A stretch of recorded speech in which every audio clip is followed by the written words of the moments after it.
Also, beneficiaries are presumed to be U.S. citizens if the trust is silent in this issue, meaning that if, upon review, your trust documents do not mention whether your beneficiaries are U.S. citizens or not, they will be presumed to be U.S. beneficiaries.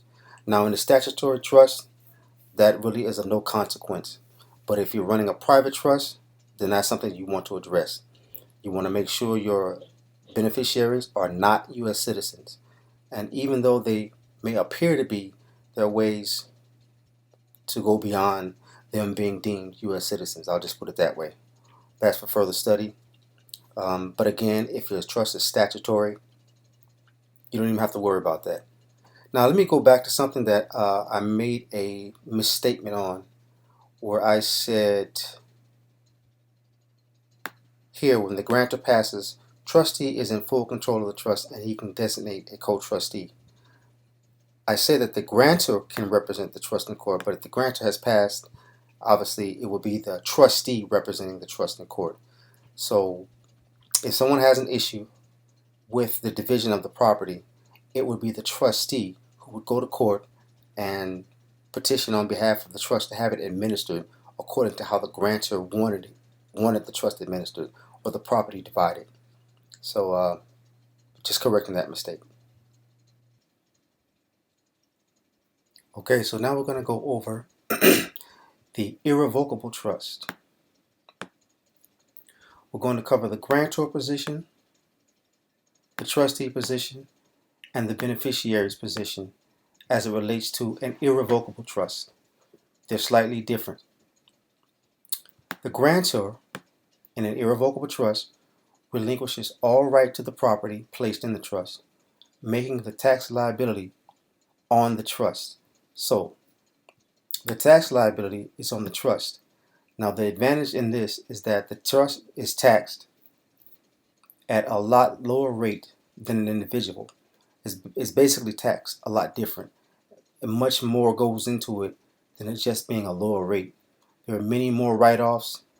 There are many more nuances to the trust being able to avoid certain types of taxes that an individual cannot avoid. Now, since assets are exchanged into the trust, not transferred or sold, there is no taxable event. Now, what that means is when you exchange something into a trust, it's not a taxable event. It's not something that the IRS can tax because an exchange is a trade wherein the value of the items being exchanged are strictly up to the people doing the exchange, okay, or entities doing the exchanging. So it's that there can be no definitive value of an exchange because there's really no money involved. It's an exchange, and so therefore it's not a taxable event. I don't want to get too deep into that because that gets into taxing issues, but that is your basis for exchanging things into a trust and it not being taxed. Okay, one of the advantages of dealing with the trust. Therefore, you should not determine prices on your document of exchange. You can have approximates, you can have values to be determined later on or at a different time, but it's good to not put values, definitive values, on the items you exchange into a trust. So for example, I, Jack Johnson, hereby exchanged my 65 Chevy into John Doe Trust for 500 shares. Okay, and the shares of the trust don't have a definitive value either. So you again sidestep the taxability by mentioning shares and by having it be an exchange. And if you do refer to value, again, do it indirectly. And this is an approximate value or a value to be determined at a later time. All right, but you want to do it as indirect as possible. Now, the grantor can direct distributions however he needs to per indentures, even if he doesn't have amendment power. Now, amendment power means that the trustee can change the indentures, but even if he doesn't have the power to do so, which would make it an irrevocable trust, or rather which is a primary component of an irrevocable trust, he can still direct the distributions. In other words, tell the trustee, listen, this is when I want distributions, and this is the percentage that I want distributed per distribution. So he can do things like that. And this would usually be written in the indentures, but even if he doesn't, he can still direct them. Okay? And that's based on case law showing that his directing distributions doesn't contribute to him gaining financially from the trust.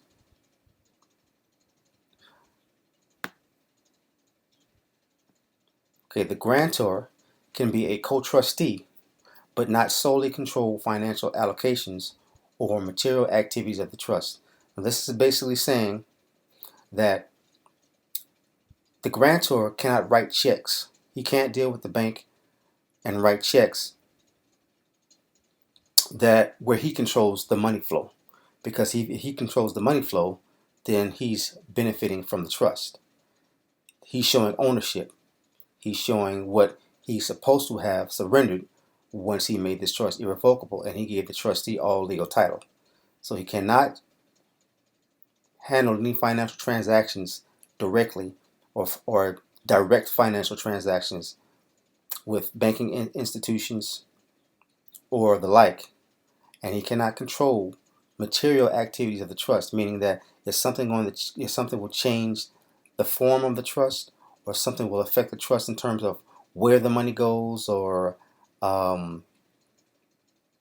who controls the money, he cannot do that. He cannot have what's called reversionary interest, meaning that somewhere along the line, he's benefiting financially from the trust funds. He is not supposed to do that. Okay? And he should not be related to the first trustee. So, of course, if the grantor gives power to the first trustee, which is the primary trustee, if he is related to the first trustee, then you have a conflict of interest. Because as we showed in the father-son analogy, the trustee will then be amenable to the grantor's wishes. Okay? So that's a conflict of interest. And these are things that the IRS is going to be looking at to make sure that this grantor is truly relinquishing all ownership and all financial power in this trust, so that the grantor does not benefit from the very lucrative tax breaks of a trust for himself.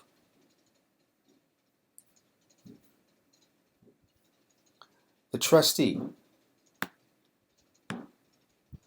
The trustee owns legal title to all assets and can also own partial equitable title, conferring rights to the beneficiaries via the indentures or a separate contract, especially if certificate holders are named as beneficiaries. Now, certificate holders are named as beneficiaries. These are people who contribute properties to the trust, but they are not, of course, they're not the grantor and they're not trustees. They're just making money with the trust by contributing to whatever funds the trust accumulate, so that those funds can be invested and grow other funds. Okay, these are certificate holders. They will exchange property into the trust for shares. And what we'll do is we'll go back to our chart to make this a little clearer. All right. So these would be certificate holders. This exchanger here who gave money into the trust. This exchanger who gave the car to the trust. This exchanger who gave money. This exchanger who gave a bond. Those are also beneficiaries, okay? Because they contributed to the trust and helped to grow the trust corpus. So they're also named as beneficiaries.